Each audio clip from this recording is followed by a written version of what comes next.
We're officially going to try to do this thing tonight. Back from the depths of not being able to broadcast the show because, quite frankly, we don't know what the hell we're doing. We got a great thing lined up for everybody tonight. We're going to be talking mysterious deaths. It's mysterious. It's deadly. It's the Parafactor. Joining me tonight is Mark Gray and Rob Hastili. How are you guys doing? Living a dream. Right. Always living the dream. Always. One nightmare at a time. Living the dream. How has your week been? Has anybody had anything substantial, anything happen over their week? Or over the last month, considering it's been about a month since we had a live broadcast? We've got snow here in the Northeast. It's been consistently in the 30s, and, you know, we just happen to love COVID because it's a reason for us to stay inside. As if you didn't have any other reasons anyways. Right. Geographically It's nice and warm out where I'm at. It's like 68 degrees outside right now. It was up in the 80s earlier.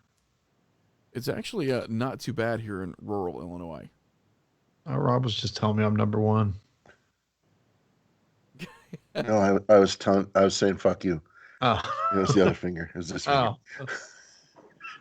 So I've added, at least I believe I've added to the ambiance of the show by having a window in front of me now that stares out into complete and total nothingness, by the way. It is just the void of darkness outside my window. Children of the corn? Most certainly.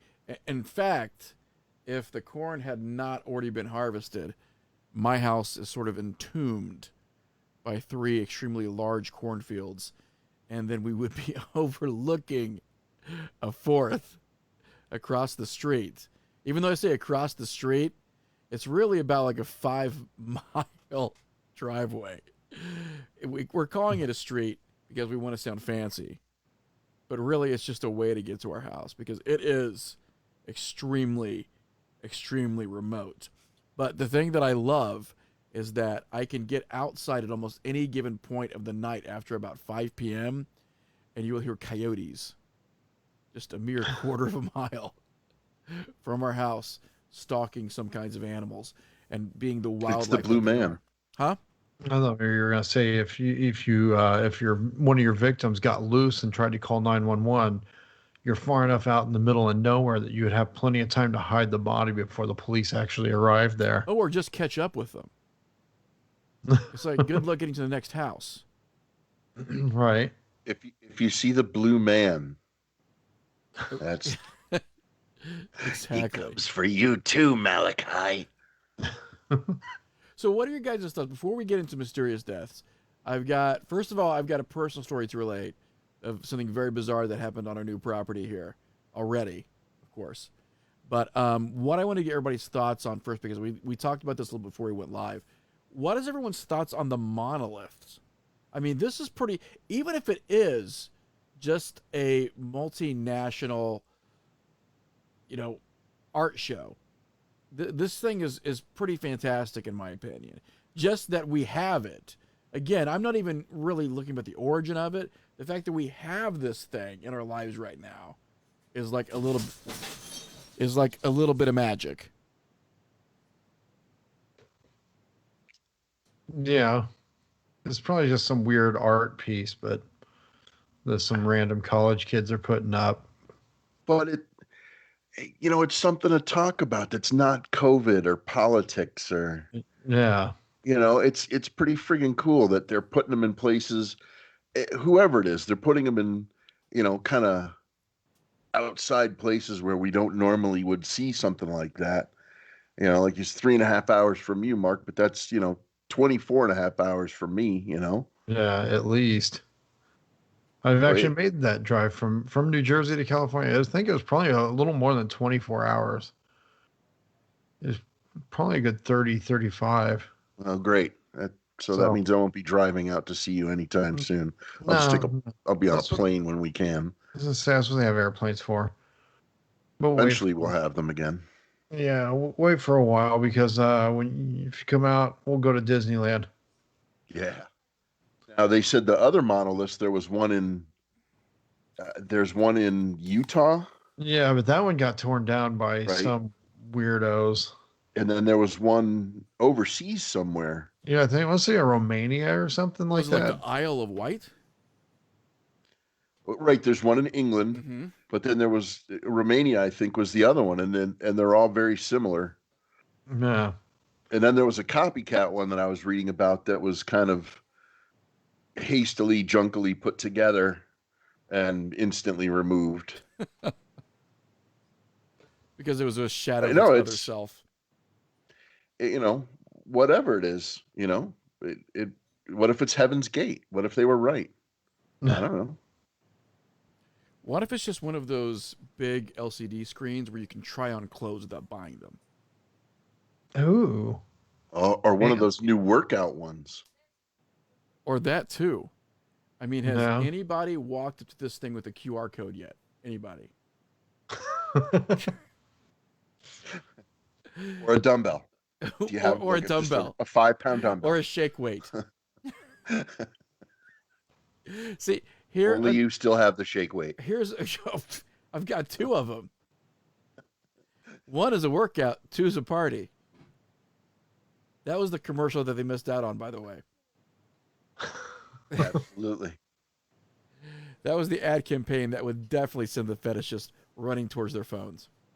But yeah, I mean, like I said, I'm hitting that weird age where, regardless of like the origins of something, the idea that it exists in our world is cool to me. You know what I mean?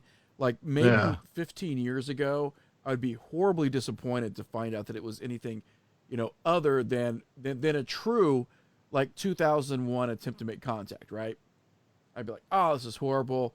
This is just another, haunted amusement park owner taking his mask off at the last minute. Another Scooby-Doo. I would have gotten away with it too if it weren't for those rotten teenagers. Right, pulling the rug out from under us. But like as I get older, like I love the idea of these things just existing, right? Like regardless of where they're coming from, but the idea that I can wake up and see a news story about a mysterious monolith appearing overnight, like that Weird to me, obelisk. sold. A weird obelisk showing up out of nowhere. Right? I mean, I'm waiting. The headline I'm waiting itself for is the awesome. GPS coordinates. Right. Let's start geocaching some monoliths. Well, I'm waiting for like the coordinates so that Georgios can come on and say like, they're on the same line as the 3 pyramids in Egypt, and if you take a string and pull it out of the Sphinx's nose and stretch it across the earth, it will touch 2 of the monoliths, and so could it have been the work of aliens? If you pull that same string out of the Sphinx's ass, it'll run across your linoleum floor for 2.5 feet. And then the Sphinx miraculously will be able to go to the bathroom by itself again. and then it will. It's like an incontinent little turtle. You just it's your pinky finger. That's what you got to do. The thing is regardless of what the vet says, don't blow too hard on it. So I love the idea of the monoliths, right? Now, can I tell you guys the creepy thing that happened here on our property? Does it involve a turtle and a vet? And a pinky? You ruined it. So I keep talking about how like remote out in the middle of nowhere we are. So we are very remote out in the middle of nowhere. Even though we are only about 10 minutes away from a city of about 200,000+, we are very remote outside of it. We're about 10 minutes away, but there's nothing around us, right? So we're on the farthest edge of the city, and then like once you get out of that farthest edge, we are completely removed from it. So we don't really have another neighbor for about a mile, right? Now, so you're like 3 miles past the meth labs. Oh, yes. I mean, we can see the little It's lights like city twinkling at night. meth That's labs, like city meth labs, crack labs. You guys. Right. We've got a wide variety of choices, luckily. Oh, As we get further inbound, it just gets more expensive. oh. Because then we're having to deal with third-party sellers. But if we can go right to the source, we're all good. The airstreams are just set up right outside. Oh, they are. Yeah. Yeah. There's a Winnebago that smells like peppermint and lost dreams, and it's really cheap. Oh. So we've got this property. It's out in the middle of nowhere, right? So my wife Chanel comes in, and she's like, "You need to see something out here in the tree line." Like, okay, because once you get so far out, you basically have to have trees as windbreak, right? Like if you don't, the elements just batter the house, and like even opening the front door would be murder. Like you really have to have some kind of a windbreak. So we have tree lines, like behind the house and to the side of the house. Even though in late fall before the harvest begins, we'll have the crops, but after that happens during the winter, we've got nothing. So we need the tree lines. So we've got a tree line. You open the door and the wind just grabs it and slams it out against the wall. Mary Poppins the shed out of you instantly. Like you're aloft. So you've got to hold on to it with dear life. Even with the tree line, you've got to hold on to it with dear life. Mary Poppins, y'all. Oh yeah, yeah. And forget about even pissing outside. Forget it. All of a sudden it's like you're flying a kite. So she has me come out and look at the tree. A really small kite. It's yeah. Good luck hitting that thing. So I go out to the tree line, and someone at some point, it's a prior, residence, there is like an oval, like china white, like face that has been affixed to one of the trees. And strangely enough, it has been done in such a place on the tree that the sap from the tree has ran, and it's almost like creating these false tears that are coming out of the mask. So we had a very brief conversation that ended and began with no, we're not removing it, about whether we should remove it. Because that, is when the shit goes down. It's like the moment we say that we're going to remove it, we're going to wake up and, there's going to be the portal will open, and then like the universe of creepy baby doll heads will come down, and it's all bad. So, well, just leave your mom's house. Worst things happen at mom's house. Your mom's got all those creepy baby dolls laying around. At least last time, if I remember right, she probably still has them. And one of my childhood friends has got masturbating in that house. So, Mark. By my mother. No. Who's probably watching this right not now. Me. So, hi, Brenda. Yeah. How's that leather couch every Thursday at 6 treating you? Yeah, you got to go to those sessions. So, yeah, nothing has happened since then. Like, we didn't touch it or move it or anything like that. We just exclaimed, "Ooh, that's interesting. Why is that there?" We're just... Now, is it a mass-produced face, or is it randomly appeared on a different tree without anybody moving? The object itself is strange because it's definitely something that, in some quantity or another, was mass-produced. Like, it's a face, but then the face is on sort of like a plaque of the same color. It's like one mold. It doesn't have any other features, as far as color features on it. It's just one mold of one color, but it does have the tab on it. So where it was on something at some point, in some store or something. It doesn't look especially old, nor does it look especially like esoteric. But being... Does it look anything like that one right over your shoulder there? What? Cold, icy finger taps me. No, I'm serious. Between the Walking Dead and the bookshelf, bladder, there's a mask hanging up on there. Oh, okay. So this one? Yes. Not so... That's what I was asking if it looked anything like that not one. so cartoonish. It's more like a lifelike face. Like almost like a death mask. Okay. Yeah. But again, it's like the properties of it being that it's a face sort of out in the middle of nowhere is sort of enough, but with the sap on it as well, it's like quite distressing that it's there. So, Like, did John Wayne Gacy own that house at one point, or what? well, as we did look in public records, thank God he didn't. Then it would just been like a clown face. It's like, that looks remarkably like Pogo. Right. But yeah, so that was sort of a weird thing that happened. For everybody that's watching, by the way, we have a brand new call-in number, which is 217-666-7804. Pretty easy to remember. That'll. Where are people watching this Huh? at? How are people watching this right now? They should be watching it. It actually went live to me. It's on my profile, the Ash Hamilton profile. Usually it would go to the Parafactor, but we actually get a whole lot more audience if we're on this, because I've got about 5,000 people on here. So we will put the downloadable episode on the Parafactor, though. And I think next week or the week after that, depending on when we broadcast again, we'll do it on the Parafactor. I'm just happy that I can see on Facebook that we're still live. Yeah. And I'm very happy about that. So I'm actually trying to find the video feed, and I'm not having much luck. Until Isaac and Malachi come out of the corn. Wearing that fucking mask. Like, Outlander. that's why it's there. We have your woman. It's Courtney Gaines' best role. right. Yeah, the tree's nothing more than just a makeshift shelf. They put a little weird baby doll masks. No, are you finding it yet, Mark?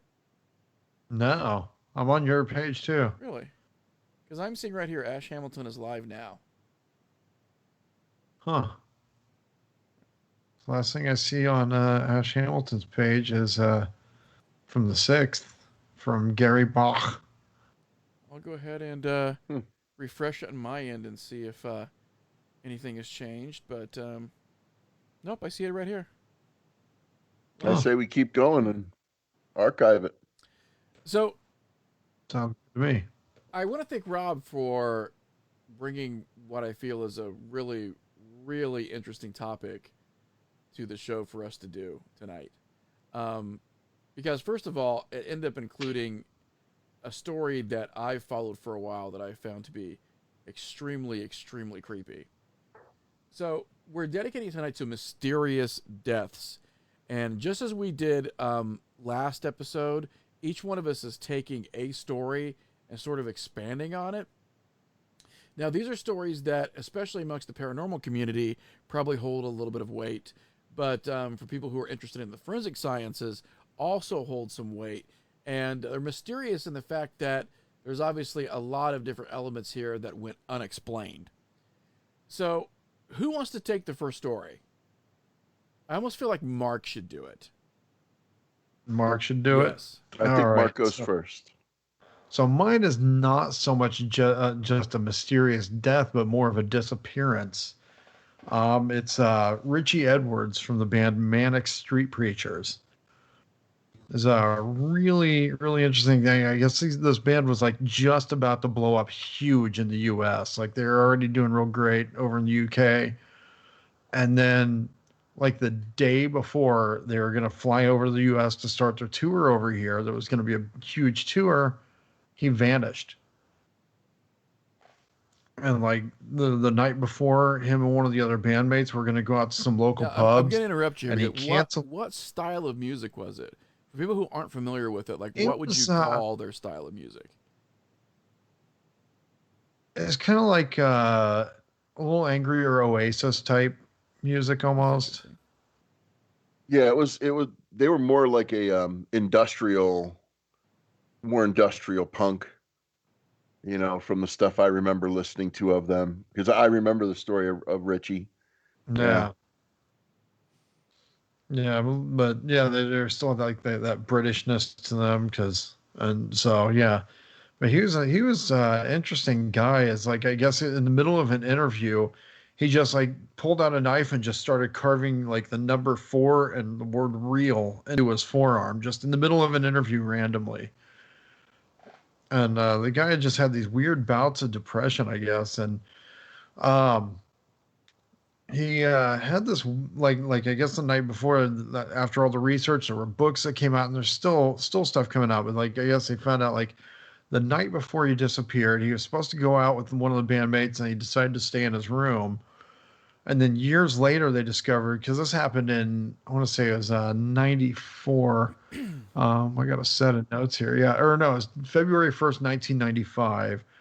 And they didn't declare him as presumed dead until 2008. He did not really want, he was not excited about the band breaking in the US. He didn't, it's kind of like one of those Lane Staley types where he didn't really want the rock star life, even though he kind of went that way anyway. And, but yeah, the night I guess he checked into his hotel and called his mom that night, and he's just like, I don't want to go to America. And like, there's all these weird things, and he had been reading these books on how people have just made themselves vanish, which adds a whole new layer to this. And I guess he actually had an uncle that disappeared himself for about 10 years. So, Yep. there's some family history in doing this. And then like the night before he had like I said, he decided he didn't want to go out to the pubs with the bandmate, and had some female in his room named Vivian, who wasn't even his girlfriend. And I guess he was trying to give her his passport and all these belongings, saying he didn't need them anymore. And his sister, in an interview, had said that she had never heard of this Vivian woman and tried to track her down and was completely unsuccessful for that. And then, and leading up to it, he took like 200 pounds a day out of his bank account, came out to around 3,000 pounds total. So he was preparing for something, it seems like. And then about 2 weeks after he vanished, they found his car near this bridge. It was called the Severn Bridge. I guess it's a known suicide location in that area, but they Oh, I never remember found that. a body. I remember that. They never found any kind of body or anything that identified as him. He just poof, gone. His car was there. Some strange girl before the night before, he tried to give his belongings to, and then nobody can find this person. And then they started, people like started reporting that they'd seen him in random places around the world, like in Liverpool, New York, and India, which would be odd to see him in New York, since he didn't seem like he really wanted to come to the States. Yeah, and they So weren't really well known enough. I mean, somebody really would have had to been looking. yeah, yeah, and I guess given the psychiatric problems, he had been certified as high risk of suicide. But even though that, after he disappeared, there was never any kind of like, there were no helicopter or river searches. How they do, like if somebody is presumed to have like jumped off a bridge, they'll do some searching for it. None of that happened. And the people who last saw him, nobody ever interviewed him. But the last thing that I was seeing about it is that he's possibly living in Israel now.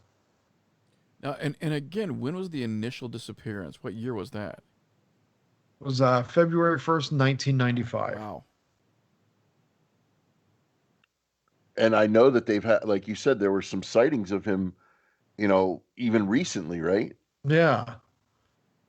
Yeah, there was some, and then I heard another theory that he had planned the disappearance for a while, and he had planned to do this big reappearance thing. And one of the theories is that he was in Thailand when that big earthquake or tsunami or whatever hit a few years back, and that killed him. That's one of the rumors that were going around, and that killed him. He died before he could make his reappearance. Now, was there any either literature or interviews or any information at all about him having any kind of close family ties? I mean, was there ever the possibility that he had got a hold of someone and let them know? Or, if he did have family, were they just equally distraught? No, they were just all equally distraught, because it sounded like he was fairly close with his sister. his sister wrote a book on it, or Yeah. she co-wrote a book on it. Yeah, and I guess, and then like when when she was doing that, um, yeah, she was trying to find this Vivian girl and all kinds of stuff, and then she found out later like the singer slash guitarist of the band he played in went to his room the next morning and he was gone, and all they found in his room was a bathtub full of water and a box full of like home videos, books, photographs, and a note to his ex-girlfriend that just said "I love you." So, do you think that that was his way of cutting those ties? You think he was revisiting that stuff as sort of a, almost ritualistically, like, this is part of this process, like I'm going to sort of ingest these memories one last time and then I'm done. Yeah, I don't know. Maybe, or he's just like, all right, this is who I was, and I have to let it go. And maybe he just spent his last moments with it, and then let it go, and then just vanished. Just took off.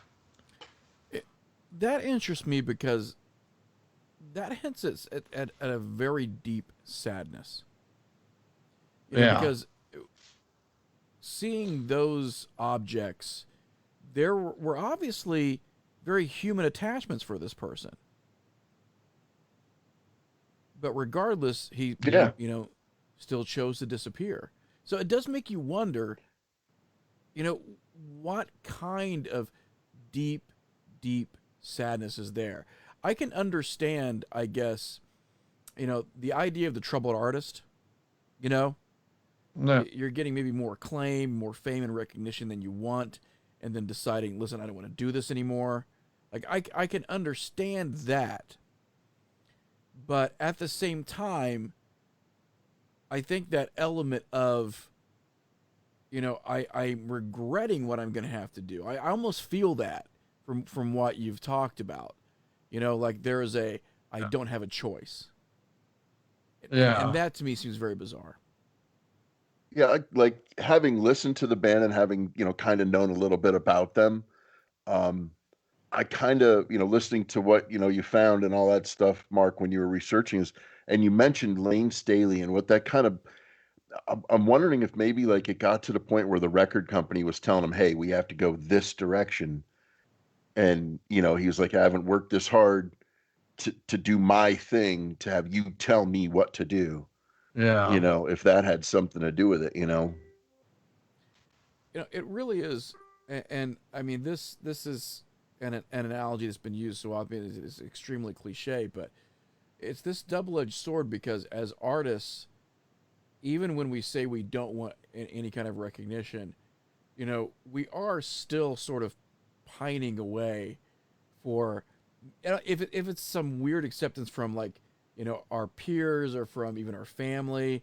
I mean, God knows, as creative people, we've all got family issues. I mean, yeah. but I think as Yeah. humans, we all have family issues. But I think creative people more so because we internalize shit in weird ways. Other Oh people, I think, yeah, have that off switch, and we don't have the off switch. We have cold, hot, heavy wash, spin, rinse. And It's like we don't have the off switch. It's just about how much chaos and how much distress we right. want to put and ourselves in. right after heavy rinses, I know you said you liked it, but did you really like it? That's right after. Right? Yeah, yeah. Or, or you said you love me, but what really is your concept of love? Would you be willing to walk out into the cornfield? Yeah. Right.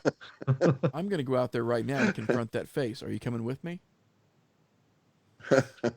But yeah, and that's troubling. And it's definitely troubling for a lot of these artists too, because you do see individuals that, I mean, you can't tell me that you get into a rock band and there's not at least the smallest, you know, idea that at some point in time you might become famous.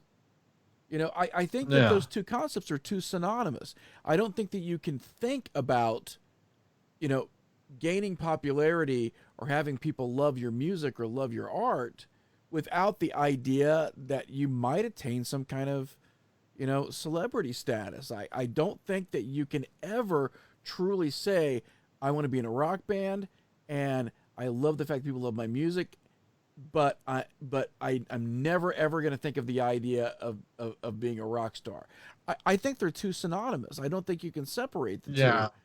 But then again, you get to that position where, exactly like Rob was saying, you start dealing with, first of all, people who aren't creative, who aren't artists, but who are art managers. Right. And they start trying to tell you, we don't want you to play this style. We want you to, this is what's popular. So we want you to sound like this. I mean, You could sell so many more records if you just did this. Yeah. yeah. Or we noticed you guys were going in a different direction. We don't think that's going to sell any more albums. Can you do what you did last time? I think, like, no matter what you do, unfortunately, I think that there are a lot of people that get paid to look at you and say, do you think that's the right thing to do? And I think that's a big part of not only the recording industry, which we all know has been turned on its head for the last 15, 20 years. And, the film industry as well. I mean, how many stories do we have of directors or actors who put all of their passion into a project, only to have the upper brass constantly inject their ideas, their ideals, to the point where this thing that they loved became an absolute nightmare for them. Oh, Yeah, and if you look at the pictures, or any old videos, Manic Street Preachers, Richie was he was the most out there of an out there group of people. Yeah. He was like the ragged edge of a ragged edge group. And, so I can see where maybe that just, Where the killed label is like, his, we're going to polish up your sound and make it a little prettier, a little more digestible, and clean you up a little bit. And he's like, I don't want that. yeah, I could see where that would cause him to go. But I mean, still 25 years, and now they're assuming he's in Israel or he died in a tsunami Yeah. and they never searched for him, which is weird. Yeah. That is pretty bizarre. Do you guys want to travel into some more bizarre territory? Yes. Yes. So, how many of you have heard of the story of Alyssa Lam? Mark? I don't know if I have or not. Okay, so this is a weird one. And I chose this because, first of all, this has a lot of significance in horror film culture. And anybody who knows me obviously knows that I'm a huge fan of horror films. I mean, you can take a look behind me. I'm a huge fan of horror films and horror in general. No. Right. Oh. So there was a movie called Dark Water. Okay.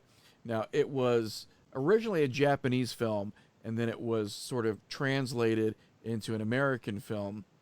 Now, the film itself is much, much different than the actual case that I'm going to talk about. But the two get associated with each other more and more often, even though there's a lot more differences than there are similarities. But the film Dark Water essentially is a film about a haunted apartment complex. And this idea, this symbol of water and these water towers that are on top of the complex having a part to play in the main woman that is haunted throughout the duration of the film. So a lot of people actually equate this film to the story of Alyssa Lam. So there's a lot of twists and turns in Alyssa Lam's story, and a lot of it that just doesn't really make a lot of sense, which puts it firmly into the field of mysterious deaths. And you can see, actually, as we're talking about this, there are some photos of Alyssa Lam, even some photos taken from the surveillance video that we'll see rotate here on our video. So Alyssa Lam was a student. She was Cantonese.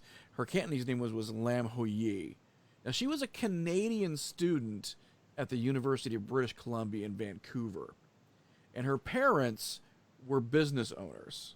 So they were Canadian business owners as well. But the story itself does not take place in Canada. Instead, it actually takes place in California. So there is a hotel that has unfortunately become rather popularized by tragedy. And it was even featured in the season of American Horror Story called American Horror Story Hotel. That was sort of an homage to this hotel that unfortunately has been sort of represented by tragedy over the years. And that is the Cecil Hotel. Now, the Cecil Hotel isn't even the Cecil Hotel anymore, by the way. The hotel is still there. It was originally opened in downtown Los Angeles in 1927.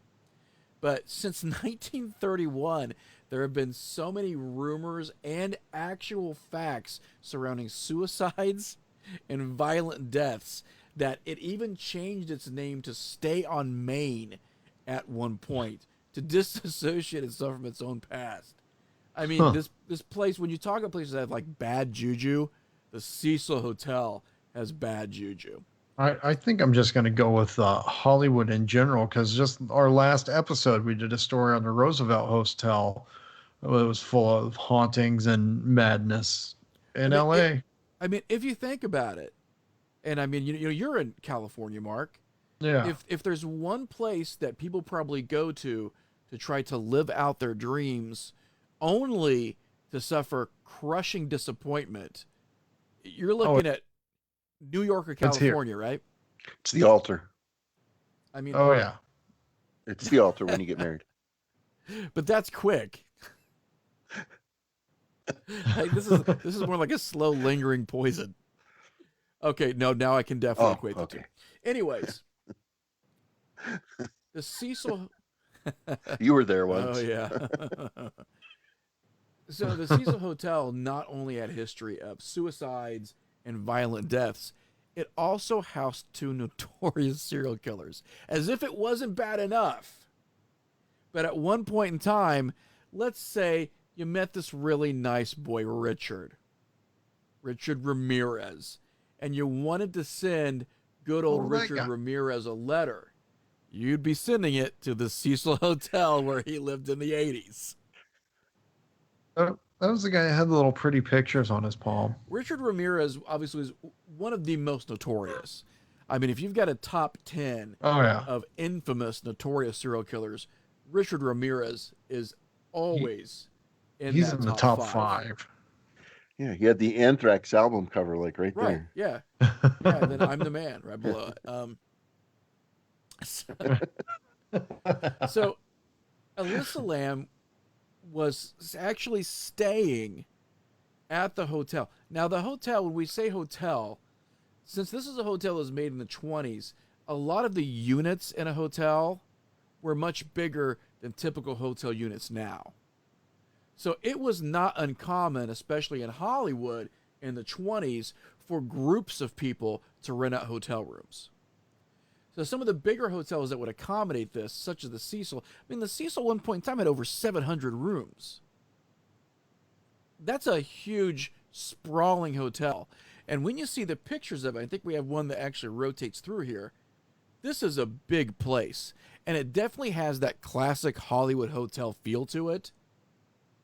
It's got that big sort of, ornate entrance. And then, just multiple levels of rooms we see the windows for. Definitely sort of screams old school Hollywood. So I think you guys need to come out here and we need to check out a couple of these hotels in person. The Cecil now is also reportedly extremely haunted. The Cecil and the Roosevelt, man. So, and to tell you the truth, the hauntings surrounding the Cecil predate the story of Alyssa Lam so much that there is a huge component of her disappearance that people equate not with just the weirdness surrounding the hotel, but the actual hauntings themselves having a part in her death. That's what's even crazier. When you start looking down the rabbit hole of Alyssa Lam, it just gets stranger and stranger. So this happened in 2013. So she was staying with a couple of other students. So they were about ready to enroll in a college in California. So I believe it was her and two other students who were sharing a room. Now, they started to complain of erratic behavior from Alyssa. Now, when you hear erratic, you think that, she's schizophrenic, especially the events surrounding her death. That's one of the first things that you sort of gravitate towards. Now, the only clinical diagnosis Alyssa Lam ever received was just bipolar disorder. And we know that can have its bouts of severity. But the erratic behavior that you see from Alyssa goes far, far beyond that. And when I say see, the actual surveillance tapes are available online. This is where it gets even weirder. So, towards the end of January, it was found that Alyssa at that time was not even enrolled in school. Now, she was a good student. Her parents had quite a bit of money. They were Cantonese immigrants to Canada, business owners. So she disappears January 31st. They find out that right around January 30th, she turns her cell phone completely off. Now, we also see some surveillance footage from right around the time that looks as though she is being pursued by an invisible entity. When we talk about erratic behavior, seeing Alyssa enter and exit the hotel's elevator, she is frantically looking both ways, extremely distressed, and you can tell that she is scared. At one point, doesn't she kind of hide in a corner? Yes, you can see her sort of cowering in a corner. And the surveillance footage, because we're looking at 2013, is actually pretty good. We've got better surveillance footage. It's not as choppy. Surveillance footage used to only capture every so many frames. So it had that stop motion animation feel to it. The footage that we have of Alyssa, luckily, is much, much better. And again, when you look at the footage, she looks like she's distressed. And Rob, you're right. She's actually sort of cowering in a corner. And it's not just casually stepping onto the elevator. She's running onto the elevator. So it does appear as though she's being pursued. So around the end of January, around January 31st, she goes missing. January's 31 days in it, doesn't it? Okay, fantastic. Yeah. On January 31st. So those things where you look at a number for so long, you're like, wait a second. Did she go missing on a day that doesn't exist? The plot thickens. As it turns out, January 31st does exist. She goes missing around January 31st. Again, there's no cell phone. The room that she was in, she was actually kicked out of by her two roommates because of her behavior.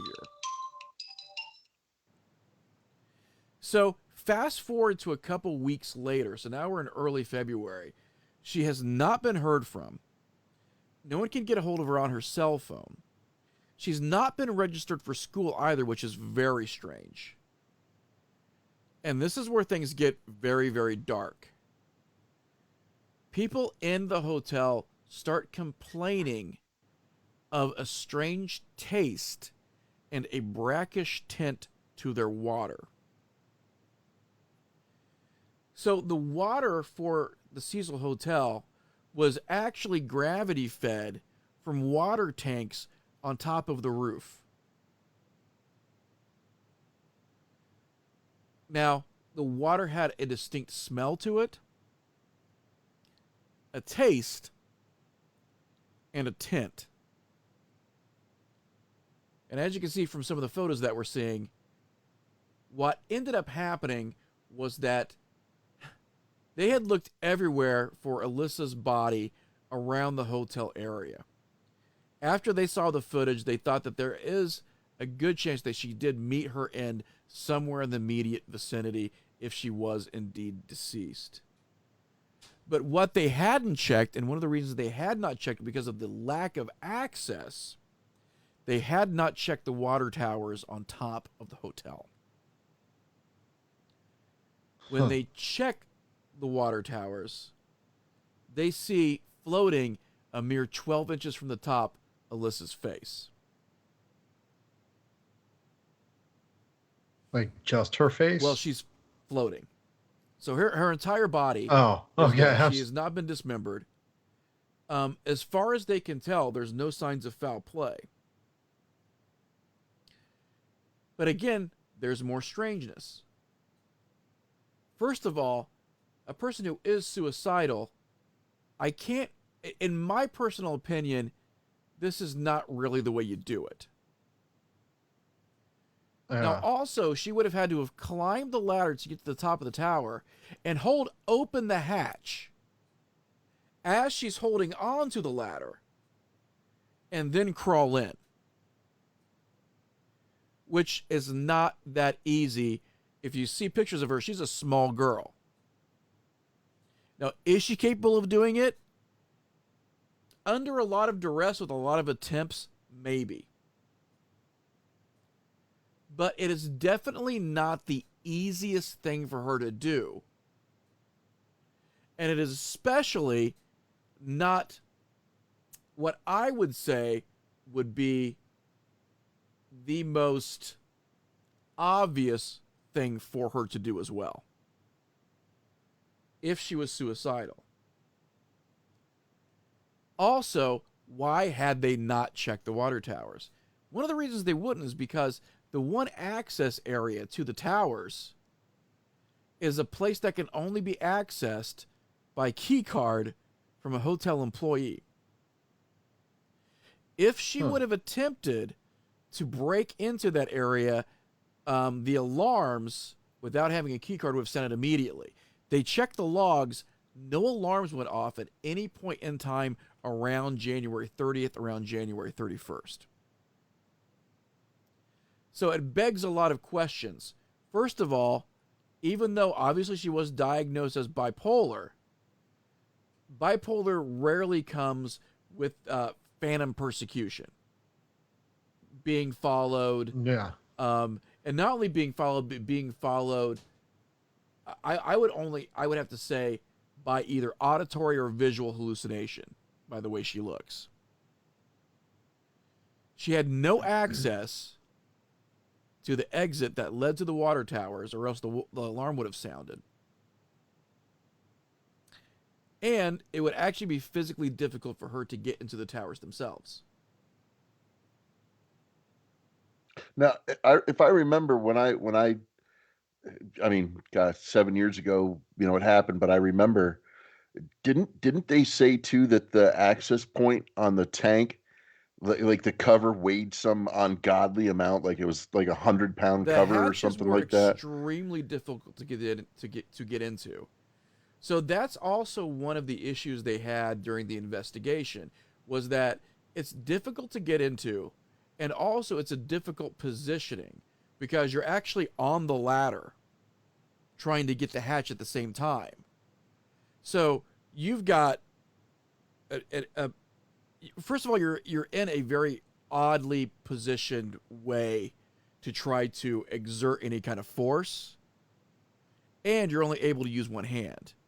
You'd have to try to steady yourself on the ladder in order to open that hatch. That's what I gather from the descriptions. And what they said was, yes, for a girl, her height, weight, her physicality, very unlikely that, first of all, she would have been able to do it, and then that she would have, under distress, spent that much time trying to do it. Huh. It's Weird. Just, I mean, and, I remember the video too. And one of the things, if I remember the video correctly, was that the video is like 3 or 4 minutes long, and the elevator doors never close. They're always open in the video, and the entire length of the video, she's popping out into the hallway, like looks like she's talking to people, and then she hides back in the elevator.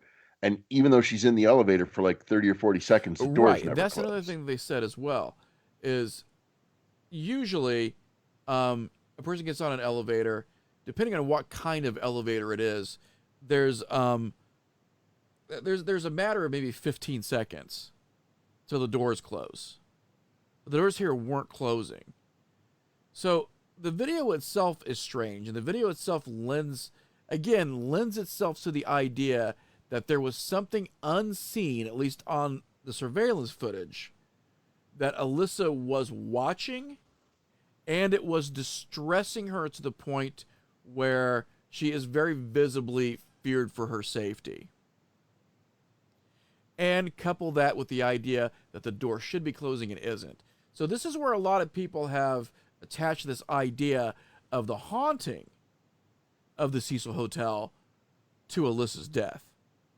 Now, her parents did sue the hotel unsuccessfully because her parents thought that there was foul play and that the investigation was handled poorly. It was deemed unfounded. So cause of death officially was drowning.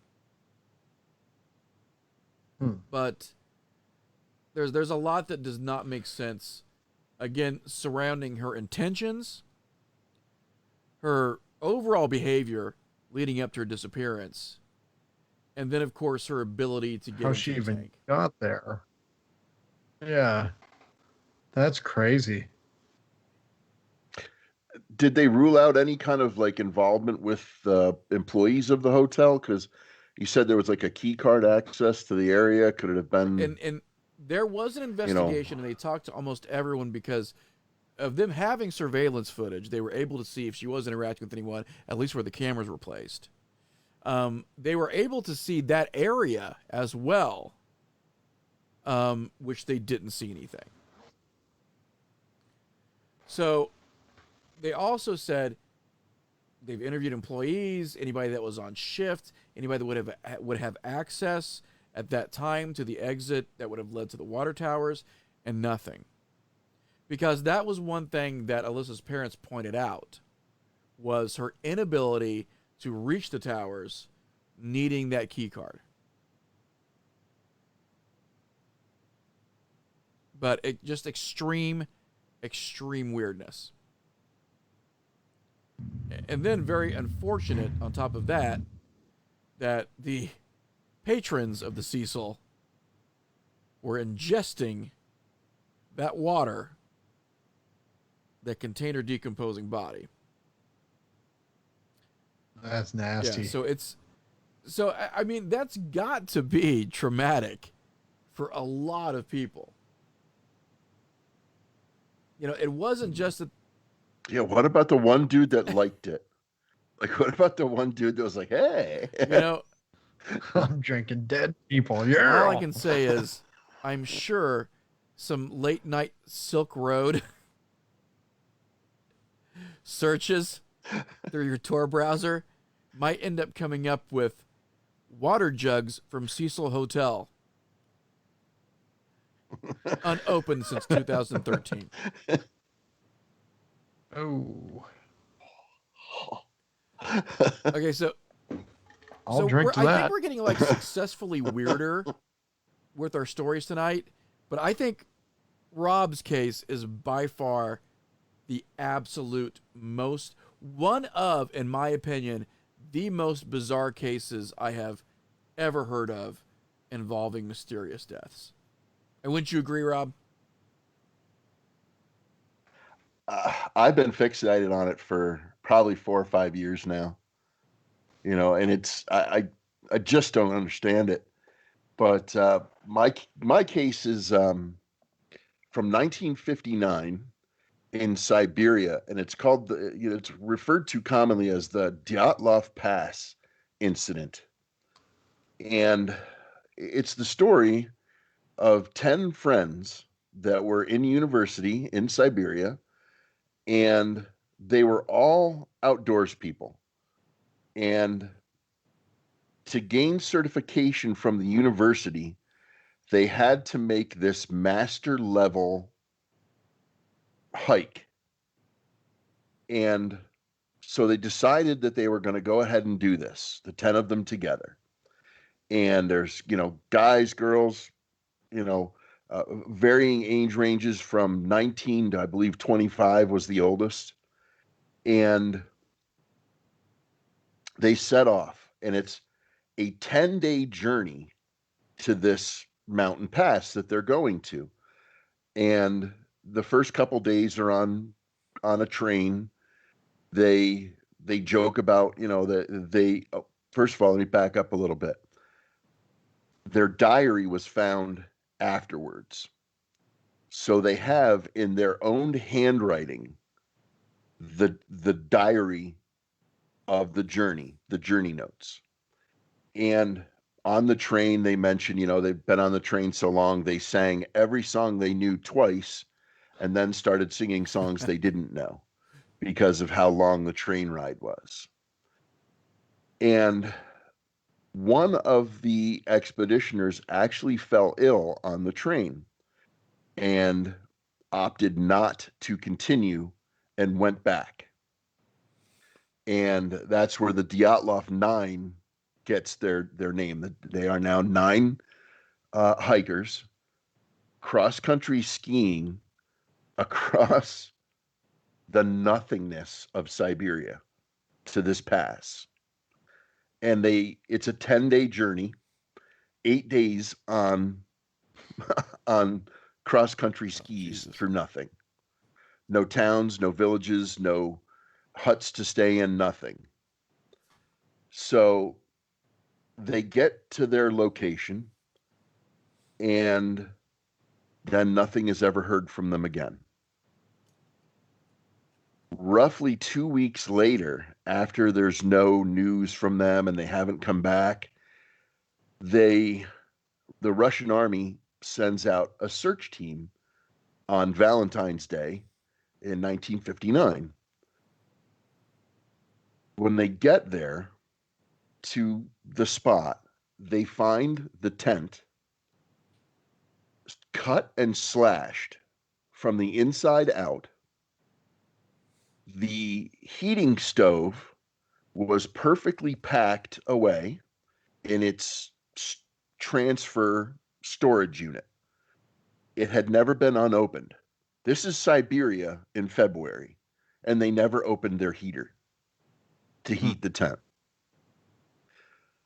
As they start searching for the members of the pass, they find 2 of the members in their underclothes only, underneath a cedar tree, and they had lit a fire under the cedar tree, and their feet and socks were burned. They were struggling so hard to keep themselves warm and to keep their feet from freezing with no boots, no shoes, no clothing, that they were sticking their feet in the fire under this cedar tree, less than a mile from the tent. So all of a sudden now the Russian army's really investigating, and they start trying to trace, what they can. And they find 3 additional bodies on the hillside, all facing back up towards the tent, like they were heading back to the tent. The expedition is named after Dyatlov. He was the body closest to the tent. He died from exposure, again, not wearing any clothes. Whatever it was that happened to them chased them out of a tent in Siberia in February in their undergarments. No gloves, no boots, no nothing. Then they find another body about 200 yards behind that one of one of the young ladies that was on the expedition. Again, exposure. As they're drawing a line between that body and the first body, they uncover yet another body, the third body, in between the 2. Now, this one is the one that starts to get weird. Putting your feet in a fire Right. isn't weird enough. This one is where it really starts to get weird, because his skull is fractured. And it's not fractured in a way that, like, he fell on a rock because the rocks would be under the ice, under the snow. There were no exposed rocks. This is it's described as an elongated oval like the butt of a gun.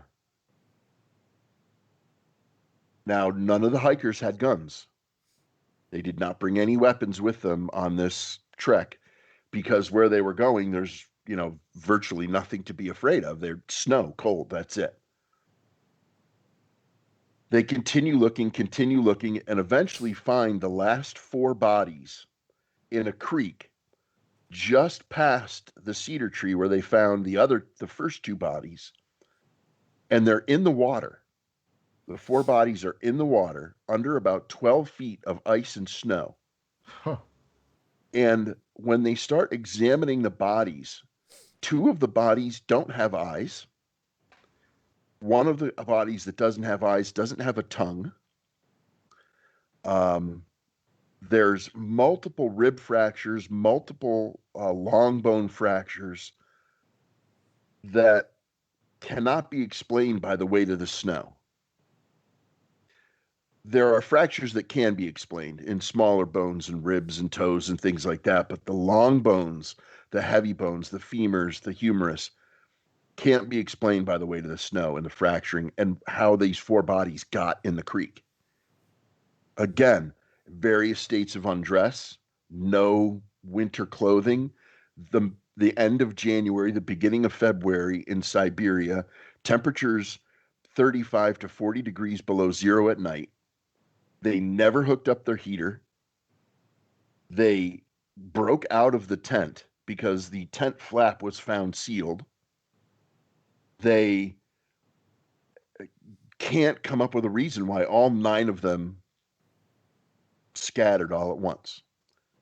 Then, as they start going through all this, they find the personal possessions of the hikers. And there's cameras. And some of the pictures that I believe are rolling through are pictures that were taken by the hikers. And there's, pictures of them, cross-country skiing, and there's pictures of them, standing around in the snow with, trees in the backdrop. But then there's some pictures that cannot be explained. There's pictures of what looks like a Yeti or a Sasquatch off in the distance. That's a particularly There's disturbing pictures one of a too, bright light. because whenever that passes Yeah. in the slideshow, it has this otherworldly quality to it. It really does. Well, the funny thing about that picture is after analysis, they figured out it was just another one of the hikers Really? coming out of the woods. Yeah, if you look, you can actually see the taper into the jacket where it comes down at the waist and then expands back out. But so there's all these strange pictures. But then there's these pictures of this light in the sky. Bright glowing lights in the sky. So now the theories are, was it a Yeti?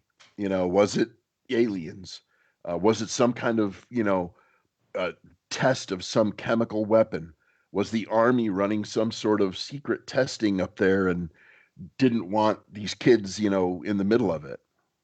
One of the hikers was a werewolf. It could be. It could have been. Now, I don't know if you discussed it earlier, Rob, but did you tell us why they were out there, like what the intent was for them to be out there in the pass? Yes. Yep. They were trying to gain certification for their outdoors club from the university so that they could continue their outdoors club. And to gain certification, they had to make this level 4, grade 4, extremely dangerous expedition, and they all just jumped on it and went. Now, one of the other weird things in the diary is how casual all the diary entries are. As a matter of fact, a day before they camped at this location and whatever happened to them was a birthday of one of the campers, and they surprised him with a tangerine. You know, 1959 Russia, hard to get things like that. Yeah. That's a huge deal. Not only does the guy, thank them for the tangerine, but he opens it and gives every one of the people in the tent a piece of it, shares it. So this is not a group of people who are at each other's necks. They're not freaking out. They're well in control of their faculties. They're documenting everything in their diary. They're taking pictures, and then poof, everything goes wrong. One of the theories is infrasound. And this is the one that I found so cool. They actually believe that what might have happened was that the wind coming through the trees, echoing off the mountains, going over the ice, created almost like a hypnotic trance in these people. And it became a group hypnosis that they just had to get out. They had to get away. So, in the middle of the night, without unpacking their heater, without dressing for anything, all of them suffered the same psychosis and just freaked and ran. Interesting, but it doesn't explain the broken bones. It doesn't explain the fractured Or the skull photographs. you know, um, or the photographs. And the strange parts about it are there have people that have gone up there with Geiger counters and measured the amount of, radiation in the area. It's not out of the ordinary. There's nothing there that would lead any to believe that it was some kind of nuclear test or, chemical weapons test or anything like that, because the trees are all healthy. The creeks are all clear water. Everything runs, everything's good. So they kind of ruled out, the nuclear aspect and the weapons aspect. They ruled out the army aspect because there's no other footprints. When they dug down to the people and they were finding the frozen, footprints in the snow, there's no other footprints. It's just theirs, just their footprints. So, there's no squad of soldiers running up there. Um, UFOs, was it something that they saw in the sky that freaked them out? And they were like, oh, we got to get away from, nobody knows because there is no last journal entry. And one of the weirdest things happened just 2 years ago, in 2018. A memo was found on February 6th, 8 days before the official launch of the search for the hikers, proclaiming all the hikers dead.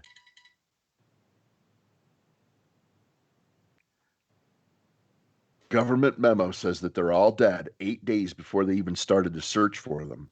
Now, okay, so if it was 8 days before they started the search, how many days was it after the suspected time of death that the memo would have detailed that? About 6 days after the suspected time of death. The suspected time of death, or excuse me, 8 days. The suspected time of death was between January 27 and January 29. The last entry in the book is January 28. And does that memo detail any cause of death or just the fact that they're dead? It's just a memo from a magistrate that says they're dead. Now, I find the infrasound thing also is especially interesting. Now, I've seen a couple of experiments, but it was done on a smaller scale. And what they were trying to replicate was they were trying to replicate the sensation that people get surrounding hauntings. And they were attributing that sensation, again, to infrasound. Now, the infrasound was able, in these experiments, to produce slight feelings of paranoia and unease, but nothing with any kind of severity. And the thing that they also cited about it was that the effects varied. As one person might feel something, another person was not feeling anything. So for all of them to feel that at the same time, So again, I mean, the infrasound is interesting, but do you feel that that's a bit of a stretch, considering that we have so many individuals involved? it has to be. It has to be a stretch. I found it interesting only because of the fact that it could explain a group psychosis, But I mean, there's 3 of them heading back to the tent. 2 of them, had the common sense to start a fire, although they were sticking their feet in it. It's would the psychosis have just fallen away that quickly? Right. And there's that picture that they say is a camper, one of the guys that's with them, one of the hikers. But is it? I don't know. Is it an army man that, is it a guy from the army that came out of the woods and was like, what are you kids doing here? Was it, did they take the picture of the bright light in the sky and the next morning they see that thing coming out of the woods? There's no. Maybe that bright light in the sky wasn't so much a bright light in the sky, or like there was more of a flashlight on the end of a gun that was from a soldier that was there. If you look at the pictures, you can actually see the head and shoulders of one of the hikers in front of the camera lens, and the camera is pointed up into the sky, and it is a huge glowing ball in the sky. And all the rest of the picture is black. Now, let me pick your brain for a second, weird. Rob, and Mark too. See if anything at all sort of jogs the gray matter here. This idea of them exiting through the fabric in the back of their tents as opposed to the front of the tent. I mean, that to me almost says at some point they believed something was trying to get in through the front. They went it through the sides. They went through the back. The only thing they didn't do was open the flap in the front. Or there was something in the tent with them that was trying to get them and they wanted to get away from it. Like somebody had gone insane. One of the other campers had just gone mad. I guess that's a possible theory. But again, the day before they're talking about, splitting a tangerine amongst themselves and how good everything was, and they sang happy birthday and everything was cool. And I suppose you could, lose it overnight, but maybe the infrasound happened to just one of them. Yeah. But why didn't the other 8 set up the heater? Yeah. Well, I have heard of like something where like with hypothermia where they get so cold to where they almost feel like they're burning, and where it almost feels like you're hot instead of freezing to death. And I wonder if they thought that they were really hot, and that's why they took off the clothes, because they felt like they were burning. Now, I've heard that too, and I'm not trying to counter it, but I think the only thing that separates this group is that usually when people do that, suffering from hypothermia, are people who are unaware of the effects of hypothermia. You know what I'm saying? Like with this group, you would think that this is a group of hikers that these are experienced hikers. These are people that have been out in the wilderness that are capable of making this trek and at returning. Some point, if they're they not would just get that sensation, that burning sensation, they would realize this is hypothermia. Yeah.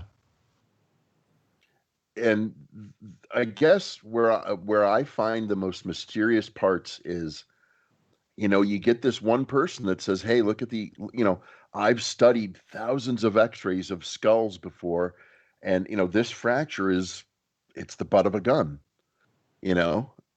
Could it have been, maybe that was the camper, like Mark said, maybe he was the one that went nuts and, they bashed him in the head and he was freaking out and, finally succumbed to it, or, whatever. But I find it hard to believe that in a situation like that, they would go without a gun, because they would need, where are they going to get food? They would have to hunt food. This is the thing. They do pass through 2, and I didn't clarify this enough. They pass through 2 native Siberian towns where they are able to stock up again. So they have food, they have drink, they have everything they need. They even have a coffee pot, for making coffee in the mornings. This is a well set up expedition. This isn't just, 10 guys that woke up one morning and went, hey, let's go camping. No, this is, Right. this is Well planned. 10 people that put this together. They had the right equipment, the right clothing, everything. You don't think And maybe that light, it would be some sort of military aircraft, and somebody, like, because they went onto like some forbidden land, like almost like Area 51 type land, and it was some sort of military aircraft, and somebody parachuted out and then killed them all. but again, the only signs of foul play on any of them is the fractured skull on the one and the broken bones on the four found, or the broken bones, the missing eyes, and the missing tongue on the four found in the creek. Now, there's, a naturalist theory says that, the soft tissue, the eyes, the tongue, it's the first thing that birds or raccoons or whatever are gonna, Right. scavenge on a body, but there's no other missing flesh anywhere. It's not, it's not like whatever was eating their eyes ripped, their eyelids. It just perfectly removed their eyes. Which, Huh. and not to open this can of worms, but that is very reminiscent of a lot of cattle mutilations. Things taken out of the body with precision, a surgical precision, tissue around the incision area not being damaged. It just reminds me of a lot of what we would hear of when organs, and we're talking about like the anal area of a lot of cows, the uterus taken out, but yet we weren't seeing a lot of damage or trauma to the surrounding areas. Yeah, this is, and why were they in the creek? Did they not realize that getting into a running creek and in the middle of winter was a bad Right. idea? You know, this is this is 9 people that the day before were all functioning perfectly well. All of a sudden, batshit crazy. So there are settlements. How close were the settlements that they visited to the actual pass? The closest one was Oh, was okay. 2 days. So no chance of anyone hearing or probably seeing anything. This is remote. The first two things that the government looked into was it the locals in the area that killed them, and roughly 6 days from where they died was an old gulag prison. Was it an Hmm. escaped prisoner And it that was an may have active killed prison at the them? time. But Hmm. right, but they ruled all of that out because all of their boots, all of their coats, all of their sweaters, all of their possessions, cameras, wallets, everything still in the tent. Is there any kind of negative reputation of that land? Nope. There's been so many expeditions up there to try and figure out what happened after that, and no one's ever had a So, problem. so this is extremely isolated. Okay. Yes, very. It's a 2 day it's a 2 day snow ski hike from a Mhm. village of 400 people. And no incidents before or after. Nope. The one of the ex or two of the expeditions have turned up things up there. One of the expeditions found a piece of aluminum, but it was from a rocket that would have not even been in existence until 10 years after the hike. And another one found, um, I forget what I forget what it was, like a gas can or something like that someone would have used to transport kerosene. And again, nothing that they would have had. These are just things that may have just wound up there somehow. You know, What I would like to do, and I think that we can do this in the future of the show, is there's been some pretty amazing work done on disappearances and missing persons by a guy, David Paulides, who wrote the Missing 411 series of books. yeah. I have not heard a conversation. It might exist, but I might not have heard it, but I've listened to a lot of David's conversations with interviewers, and I don't think I've ever heard them talk about the Dyatlov Pass with David. It would be very interesting to pick his brain on this subject, especially because there are some similarities between these bodies and some of the bodies that he's talked about in his work. I think that would be very interesting if we could do that. I'd be on. Yeah. Let's do it. Let's reach out to I him. know we usually are going to take calls. We're actually almost through the length of the episode. So this might be something, too. I don't think we've had a lot of interactions tonight because we sort of did this a little impromptu as we've had some difficulties in the past. So I think we'll definitely have open lines next time, and we'll promote this a little bit better. One thing I did notice about all three of the stories, though, they all took place right at the end of January, beginning of February. See, there's some ties that we did not think about as we were investigating this. That's the interesting thing about investigating these things independently. And then when we get together, these things sort of come up. That's weird. That is really weird. Because the Alyssa Lam, she disappeared on January 31st. Richie Edwards disappeared on February 1st. And then this group disappeared or died, like January 27, somewhere in there. That is bizarre. Well, I think we could definitely take a look at some of this. It was Elvis. In the future, especially, getting a guest like David Paulides on. For those of you who were watching, thank you so much for tuning in. We definitely want to get some new shows under our belt. I think we can do this now. We've worked out some of the technical snafus. I think tonight worked pretty well. So let's bid a fond adieu to the Facebook world. And hopefully we can see everybody again maybe in a week or two.